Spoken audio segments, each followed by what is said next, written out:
আসসালামু আলাইকুম রহমতুল্লাহি ওয়া বারাকাতুহু। আলহামদুলিল্লাহ, এখন সৌদি আরবে দুপুরের খাবারের সময় গদা আর হতে হয় গদা।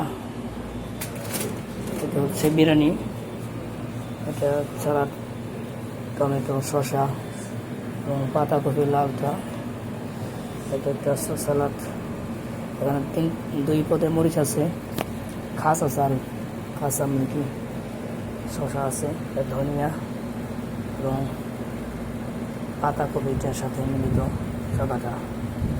এটা হলো জাবাদি, আরবিতে বলে, বাংলায় দদি, উজবেকিস্তানে বলে আপনার কার্তুস্কা। কমপ্লিট। এটা হলো দুপুরের খাবার আইটেম। এগুলো মরিচ, ধনিয়া। ওইটা আছে শোরবা, ওটা খুব পছন্দ করে। এটা হলো বিরিয়ানির খাসে। এটা হলো রুটি, ওরা বলে নন।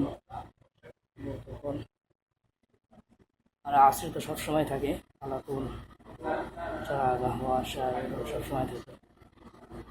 কফি।